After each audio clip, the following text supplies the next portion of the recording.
Now let's start the quick revision notes of physics. Exercise number 1, electrostat means electric charge and field. हम लोग start करते हैं इस topic को और होप कि आप लोग के पास नोट्स है ही। क्विक रिवीजन मोड होगा हमारा और बहुत फास्ट में इसको करना है, समझ में भी आएगा। तो देखिए, सबसे पहला टॉपिक है चार्ज।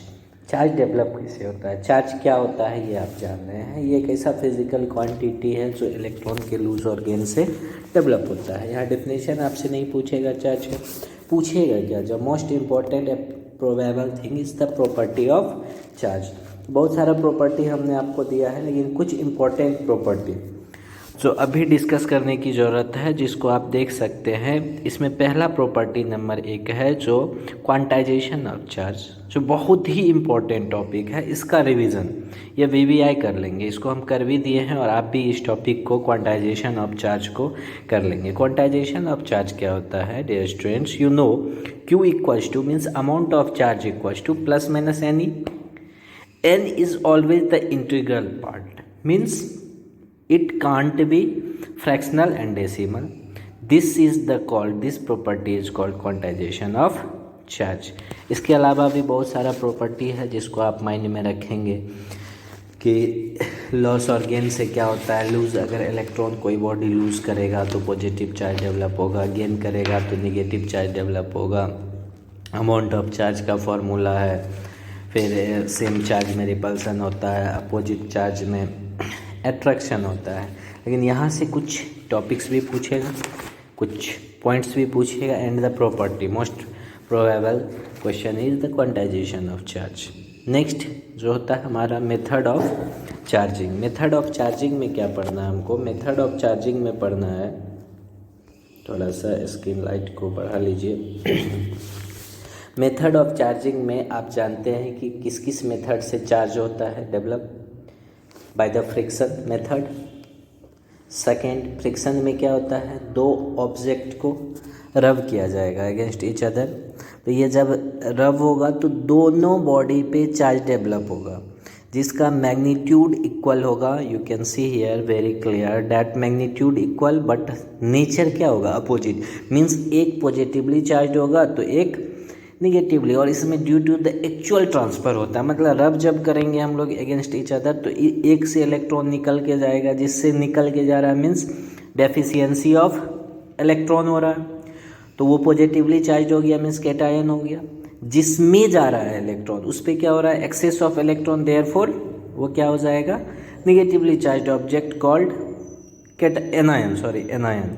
इसके बाद है चार्जिंग बाय इंडक्शन। इंडक्शन में चार्ज का प्रोसेस क्या होता है? जब induce charge, charging by induction जो है, इसका डेफिनेशन वैसे उतना इम्पोर्टेंट नहीं है, लेकिन हम फिर भी आपको बता रहे हैं। जब इंड्यूस्ड चार्ज में दो ऑब्जेक्ट को, एक चार्ज ऑब्जेक्ट है उसको दूसरे ऑब्जेक्ट के, तो जो चार्ज ऑब्जेक्ट है उसको इंड्यूसिंग ऑब्जेक्ट कहते हैं या इंड्यूसिंग बॉडी कहते हैं। जैसे यहाँ देखिए इंड्यूसिंग बॉडी है ये, अब उसको दूसरे बॉडी के साथ लाएं तो जैसे ही दूसरे बॉडी के पास लाए तो उसमें वो चार्ज इंड्यूस करेगा, इसमें चार्ज इंड्यूस होगा।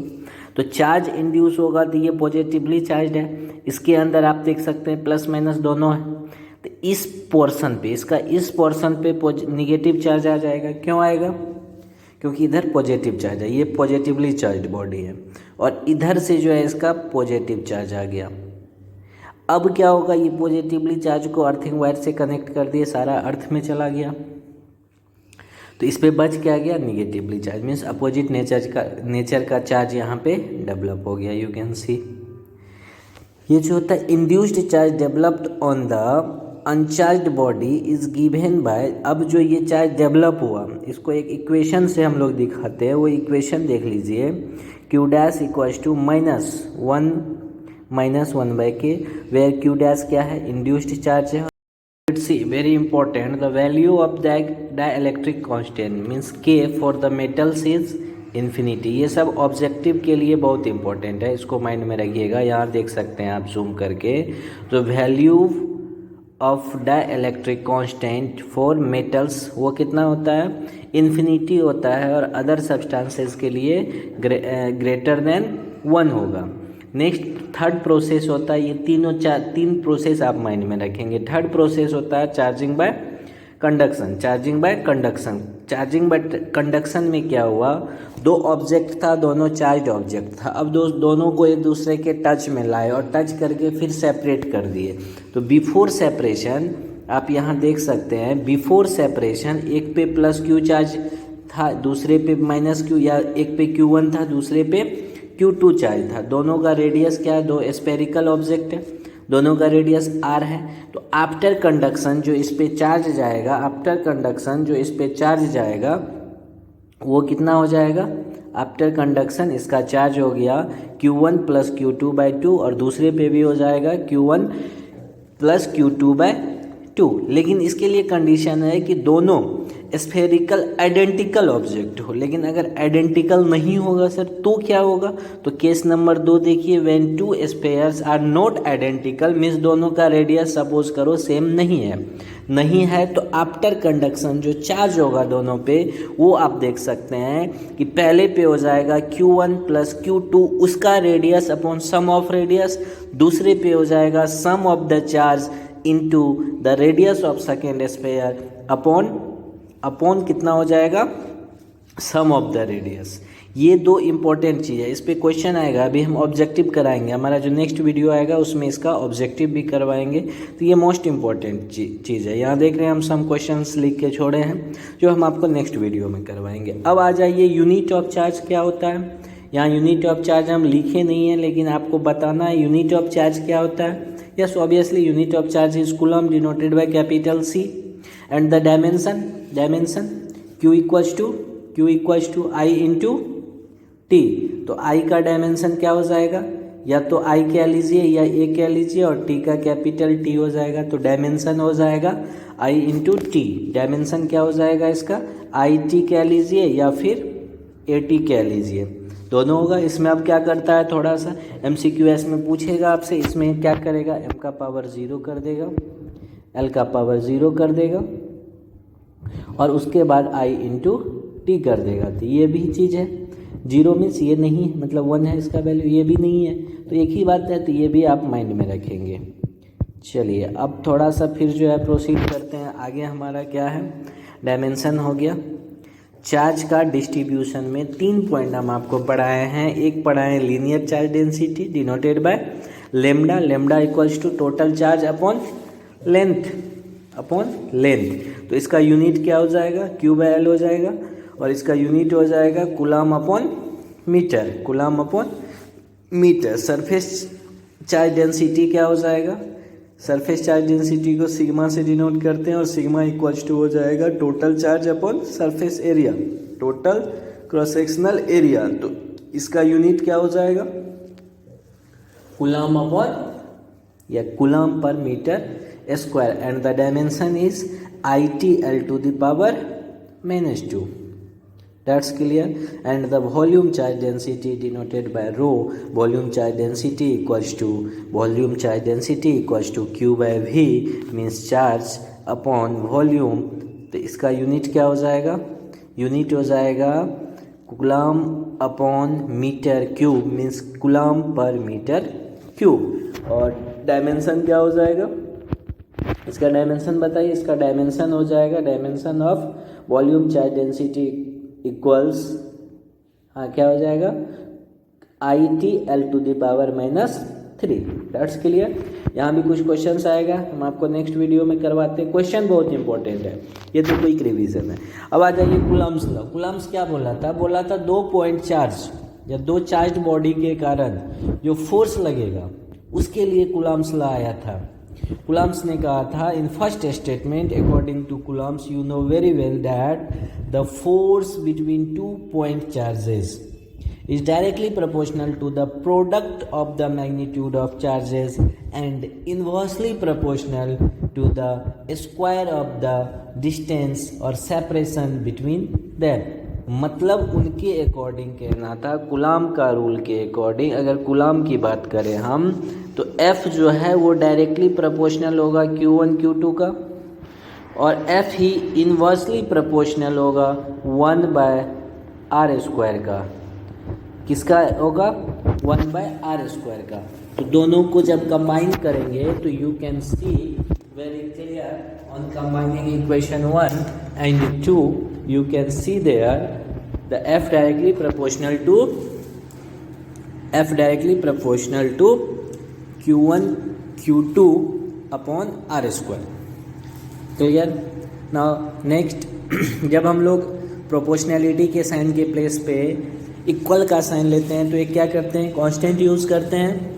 और वो कांस्टेंट उन्होंने जो वहाँ इंट्रोड्यूस किया था के, और के का जो वैल्यू उन्होंने आगे चल के बताया ये वहाँ रखा गया 1/4 epsilon naught epsilon R, where क्या के क्या है, प्रोपोर्शनैलिटी कांस्टेंट है। एप्सिलॉन क्या है, तो इसको कहते हैं परमिटिविटी। एप्सिलॉन नोट क्या है, परमिटिविटी ऑफ फ्री स्पेस।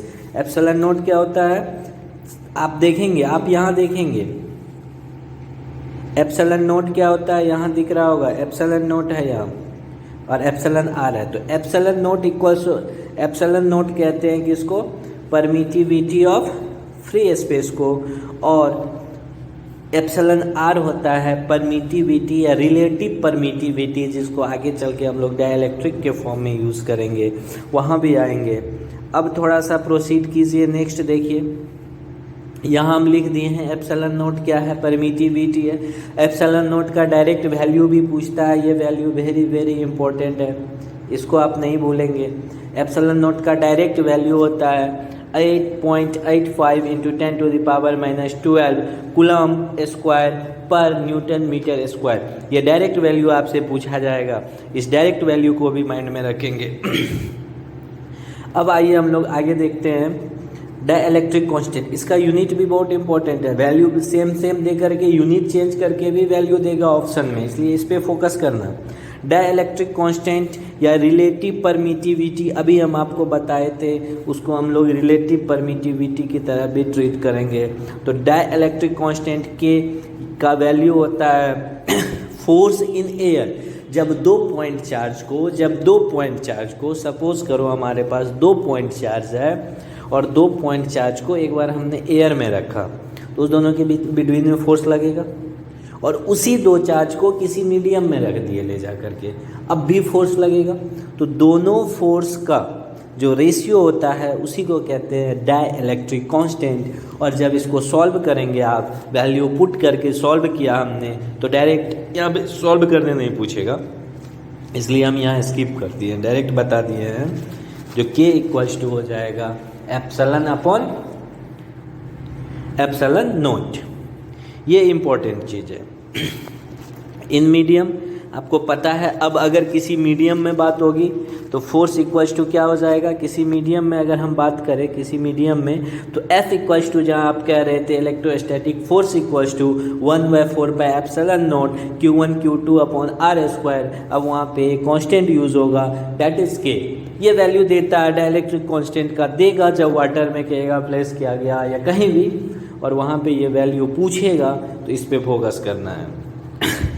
यहाँ भी फिर क्वेश्चन करना है, कुछ क्वेश्चन करवाएंगे नेक्स्ट वीडियो में हम अपना।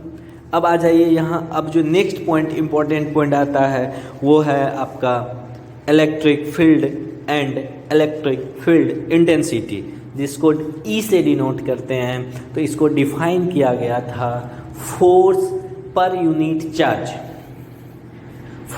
फोर्स जब किसी इलेक्ट्रिक फील्ड रीजन में, इलेक्ट्रिक फील्ड रीजन क्या होता है उसका डेफिनेशन आई थिंक बताने की ज़रूरत नहीं है, फिर भी हम आपको बता देते हैं। इलेक्ट्रिक चार्ज या पॉइंट चार्ज के नियर अबाउट का वो रीजन जहाँ पे फोर्स एक्सपीरियंस करेगा कोई चार्ज, उसको कहते हैं इलेक्ट्रिक फील्ड। और जब इस इलेक्ट्रिक फील्ड में एक पॉइंट चार्ज को लाएंगे तो वो point charge, unit point charge जितना फोर्स एक्सपीरियंस करेगा, that is called electric field intensity.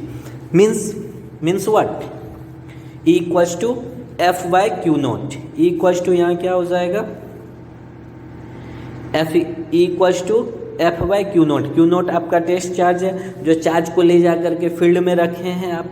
तो यहाँ से देख लीजिए F equals to Q into E या क्यू ई आ जाएगा। ये इंपॉर्टेंट है, इस पर भी डायरेक्ट क्वेश्चन पूछता है ऑब्जेक्टिव टाइप में, इसलिए जो जो लिखे हैं इसको एकदम सर्टेनली देख लेना है, कहीं भी स्किप करने की कोई गुंजाइश नहीं है। अब आ जाइए ऐसा यूनिट ऑफ क्या, ऐसा unit of electric field. Electric field का ऐसा यूनिट क्या होता है? तो इलेक्ट्रिक फील्ड का ऐसा यूनिट होता है न्यूटन पर कूलम। न्यूटन पर कूलम कैसे? तो आप कह सकते हैं फोर्स अपॉन चार्ज, फोर्स का Newton upon charge means coulomb. और वोल्ट मीटर भी होता है, वोल्ट पर मीटर स्क्वायर भी होता है, जिसको आगे बताएंगे, आएगा रिलेशन बिटवीन नेक्स्ट चैप्टर में पोटेंशियल एंड इलेक्ट्रिक फील्ड, वहाँ मिलेगा। यहाँ एक चीज़ एरर है, इसको आप नहीं देखेंगे, इसको इरेज कर देंगे। टेस्ला इसका यूनिट नहीं होता है, ये एक आई थिंक बाय मिस्टेक यहाँ मेंशन हो गया होगा। टेस्ला तो मैग्नेटिक फील्ड में ना। हाँ, अब है जो जब electric field intensity vector quantity है तो इसमें डायरेक्शन भी होगा, इट इज ऑब्वियस डायरेक्शन होगा। तो डायरेक्शन होगा तो कैसे होगा? तो डायरेक्शन डिपेंड करेगा आपके नेचर ऑफ चार्ज पे। Direction depends upon the nature of charge, means if the test charge और point charge is positive then the direction of force is similar or along the direction of field, or you can say that then the direction of electric field is along to the direction of electric force। means अगर test charge या हमारा point charge जो है वो positive है तो direction क्या होगा? along the फोर्स हो जाएगा। और अगर चार्ज हमारा निगेटिव है तो direction opposite to the force हो जाएगा। ये दो पॉइंट बहुत इंपॉर्टेंट है आपके लिए। अब है जो, चलिए सर मान लिए कि फोर्स इक्वल्स टू, ये डिफिनेशन से मिल गया हमको, एक्सप्रेशन मिल गया, F equals to Q by 4πε और दिस होता है। अगर दो पॉइंट चार्ज के कारण हमको फील्ड निकालना हो तो उसके लिए फॉर्मूला होता है क्यू बाई 4πε0 आर स्क्वायर। कहिएगा कैसे? तो आपको पता है E equals to F by Q, और ये भी पता है E equals to F by Q होता है, और E equals to Q, F का value Q1 Q2 upon 4πε0 R square. ये एक Q और है, एक Q सपोज करो कैंसिल आउट हो गया तो Q बाय 4πε0 आर स्क्वायर हो जाएगा पॉइंट चार्ज के कारण। तो यही चीज़ डायरेक्ट हम लिख दिए हैं, अब आई थिंक उतना एक्सप्लेन करने की ज़रूरत नहीं है। E equals to Q by 4πε0, यहाँ दिख रहा होगा E equals to Q by 4πε0 R square. अब है वेक्टर फॉर्म में, फोर्स का भी वेक्टर फॉर्म होता है, वेक्टर फॉर्म में भी माइंड में रखिएगा, MCQS में कुछ भी पूछ सकता है। तो वेक्टर फॉर्म में एक यूनिट वेक्टर R से ऊपर नीचे मल्टीप्लाई कर देंगे तो वैल्यू आ जाएगा E equals to in vector form QR upon 4πε0 R3। That's clear. अब नेक्स्ट टॉपिक, ये सब बहुत इंपॉर्टेंट है, हम वही बात इसमें लिखे हैं जो आपके लिए VVI है। रिवीजन का मीन्स ही वही होता है इन शॉर्ट फॉर्म। अब आ जाइए इलेक्ट्रिक फील्ड लाइंस और electric field lines of force. जिसके पास नोट्स है वो नोट्स पलट के इसका सारा प्रॉपर्टी देख लेंगे, इसका प्रॉपर्टी क्या क्या है। पहला प्रॉपर्टी इसमें आप पढ़े होंगे electric field lines of force में कि पॉजिटिव चार्ज के लिए क्या होता है? डायरेक्शन ऑफ फील्ड लाइंस हमेशा आउटवर्ड होगा, जो दिखाया गया है। दूसरा देखिए, for negative charge direction of electric field lines क्या होता है? इनवर्ड होता है। मीन्स अगर एक पॉजिटिव और एक नेगेटिव है तो पॉजिटिव से निकल के नेगेटिव चार्ज में इन करेगा इलेक्ट्रिक फील्ड लाइंस। ये प्रॉपर्टी, एक और प्रॉपर्टी जो इम्पोर्टेंट प्रॉपर्टी है वो हमेशा आपको माइंड में रखना है कि electric field lines never intersect each other. कभी भी इलेक्ट्रिक फील्ड लाइंस जो होगा एक दूसरे को इंटरसेक्ट नहीं करेगा।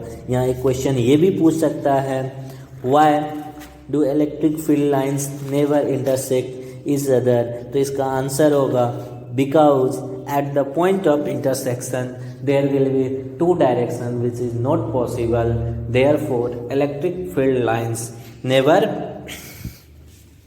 Intersect each other. Is it clear? जितनी बातें बोल रहे हैं ये मोस्ट इम्पॉर्टेंट एंड प्रोबेबल चीज़ है जो आपके एग्ज़ाम पॉइंट ऑफ व्यू से बहुत इम्पोर्टेंट है। यहाँ एक क्वेश्चन ये भी, एक पॉइंट ये भी जान लीजिए, जहाँ पे इलेक्ट्रिक फील्ड लाइंस जो होगा वो नियरर होगा, क्लोजर होगा, डेंस होगा, वहाँ जो फोर्स होगा वो ग्रेटर होगा, या फील्ड स्ट्रेंथ या फील्ड इंटेंसिटी ग्रेटर होगा। जहाँ पे फील्ड लाइंस रेयरर होगा वहाँ पे इलेक्ट्रिक फील्ड इंटेंसिटी और फोर्स जो होगा उसका वैल्यू लेस होगा। इस पे भी क्वेश्चन करवाएंगे। अब आ जाइए, नेक्स्ट टॉपिक है हमारा इलेक्ट्रिक डायपोल। इलेक्ट्रिक डायपोल क्या होता है? डिफिनेशन इसका अगर बात करें हम लोग, and then you know very well that the arrangement of two equal charges opposite in nature separated by a small distance is called electric dipole. Definition पूछ भी सकता है, नहीं भी पूछ सकता है, फिर भी माइंड में रखेंगे। अरेंजमेंट क्या होगा वो भी हम यहाँ पे आपको दिखाए हैं। देख लीजिए, दो चार्ज है same magnitude but opposite nature, एक पॉजिटिव है एक नेगेटिव है। एक स्मॉल डिस्टेंस, देखिए 2D यहाँ क्यों लिए हैं वो भी बताएंगे अभी। एक स्मॉल डिस्टेंस 2D से सेपरेट है, ये इसको कहते हैं एक्सिस ऑफ डायपोल, इसको ये मिड पॉइंट है।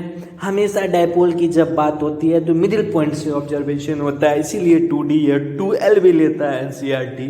एक तरफ L कर देगा या एक तरफ D कर देगा, दूसरे और भी D कर देगा, तो हाफ हाफ इक्वल पार्ट में डिवाइड करने में सही रहता है। इसमें जो नेक्स्ट टॉपिक है electric dipole moment denoted by P। Electric dipole moment को हम लोग P से डिनोट करते हैं। चूंकि ये वेक्टर क्वांटिटी है, since it is a vector quantity, इसीलिए ये वेक्टर फॉर्म में लिखा हुआ है। तो P equals to electric dipole moment का डिफिनेशन क्या होता है?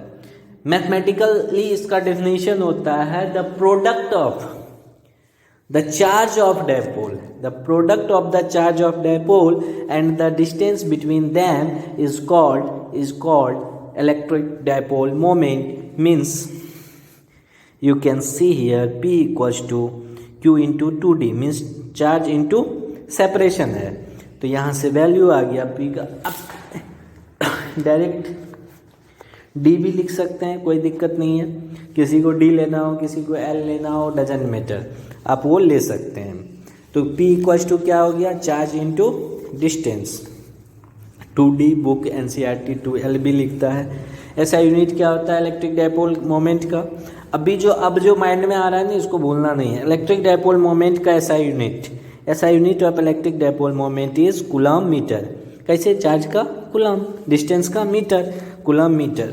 It is a vector quantity and the dimension यहाँ से निकाल लीजिए तो क्या हो जाएगा? ITL या LIT, जो भी लिखना हो, TIL। कैसे? तो चार्ज का I इंटू T और डिस्टेंस का L, तो ITL हो जाएगा डायमेंशन। अब 3 इम्पोर्टेंट पॉइंट जो हम पढ़ाए हैं यहाँ एकदम शॉर्ट में आपको हम डिस्कस करके बताते हैं। पहला पॉइंट हम आपको पढ़ाए थे, आप अपना नोट्स पलट के देख सकते हैं। क्या? Electric field at axial point due to electric dipole moment. Axis के एलोंग, मतलब ये अगर डायपोल है तो इसी के एलोंग जो है एक पॉइंट P पे आपको फील्ड निकालना है। ये इलेक्ट्रिक फील्ड किसके कारण निकालना है? Due to electric dipole moment. I think figure कुछ ऐसा ही रहा होगा हमारा। एक बार देखिए, फिगर ऐसा था, यहाँ एक चार्ज था, दूसरा चार्ज था, दोनों के बीच का सेपरेशन कुछ था 2D DL कुछ भी, और इसी को पॉइंट P पे क्या निकालना था हमको? डायपोल बताना, इलेक्ट्रिक फील्ड बताना था ड्यू टू द डायपोल। तो इस पॉइंट पे डायपोल जब हम लोग सॉल्व करके निकाले थे तो आपको पता होगा जो E इक्वल्स टू यहाँ आपको पता होगा जो E equals to 2p upon 2 ये p है अपॉन 4πε0 r³। इसका डायरेक्शन कैसा था? Along the axis of dipole moment, along the axis of dipole. ये फॉर्मूला बहुत इंपॉर्टेंट है, ये सब चीज़ को रिवीजन कर लो, मोस्ट इंपॉर्टेंट चीज़ है और अब भी माइंड में सेट कर लो, अब मत भूलना। दूसरा केस था जब equatorial point means middle point से ठीक 90 डिग्री पे परपेंडिकुलर, ये देख लो, ये फिगर था, ये फिगर दिख रहा होगा, यही फिगर था। निकालो नोट्स, देखो। तो यहाँ पे सॉल्व करके डेरिवेशन आप अलोंग द एक्सिस इस बार देख लो, मोस्ट प्रोबेबल क्वेश्चन होगा। अगर मोमेंट पूछना होगा इलेक्ट्रिक फील्ड पूछना होगा डायपोल के कारण, तो एक्सियल पॉइंट पे ही पूछेगा। एक्सियल को VVI करके रिवीजन कर लेना, उसके डेरिवेशन को, 2 लाइन का डेरिवेशन है, समझ में आ जाएगा, नहीं आएगा तो हमको बताना, हम फिर से एक्सप्लेन कर देंगे। इस बार क्या हो जाएगा? तो E equals to p/4πε0 r³, वहाँ था 2p, यहाँ हो जाएगा p, यहाँ opposite to the direction of electric dipole moment हो जाएगा। और इन जनरल जब बात करते हैं तो ये भी हम आपको पढ़ाए हैं, E equals to p/4πε0 r³ under root 3 cos² + 2, ये भी पढ़ाएं, इसको भी देख लीजिएगा। और डायरेक्शन इन जनरल की जब बात होती है तो डायरेक्शन होता है tan alpha equals to 1/2 tan theta. अब आ जाइए टॉर्क में। टॉर्क बताए थे, अगर इलेक्ट्रिक फील्ड में टॉर्क देखो, टॉर्क का अरेंजमेंट देखो, फिगर देखो, ये इलेक्ट्रिक फील्ड है। इस फील्ड में आपने क्या किया? डायपोल को ला करके रख दिया।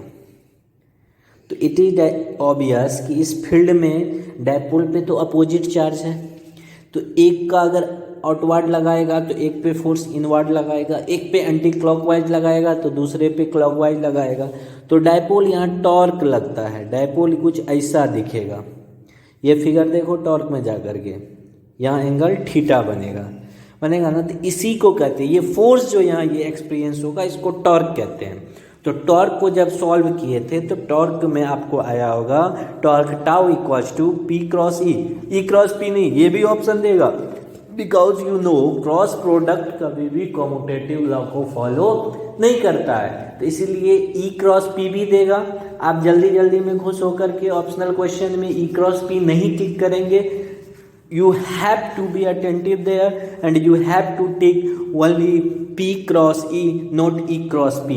ये डॉट प्रोडक्ट नहीं क्रॉस प्रोडक्ट है, इसलिए p×e, p4 यहाँ p means electric dipole moment और E हो जाएगा इलेक्ट्रिक फील्ड। तो आपको ये भी पता है A×B का मैग्नीट्यूड होता है AB sin थीटा, तो p×E का मैग्नीट्यूड हो जाएगा PE sin थीटा, p×E का मैग्नीट्यूड हो जाएगा PE sin थीटा। ये भी इम्पोर्टेंट है और टॉर्क का डेरिवेशन भी इम्पोर्टेंट है, इसको भी माइंड में रखना। तो आज हम लोग यहीं पे स्टॉप करते हैं इस वीडियो को। नेक्स्ट जो हमारा वीडियो आएगा, अगला जो होगा, उसमें पूरा इस चैप्टर को ही कंप्लीट कर लेंगे। 2 दिन में भी एक चैप्टर हुआ तो भी हो जाएगा 15 डेज में आपका, डोंट वरी। इस नेक्स्ट चैप्टर में हम लोग बताएंगे नेक्स्ट वीडियो में गॉस थ्योरम और उसका एप्लीकेशन। तो ये चैप्टर हो जाएगा कंप्लीट, अगले वीडियो में क्वेश्चन भी होगा। That's it.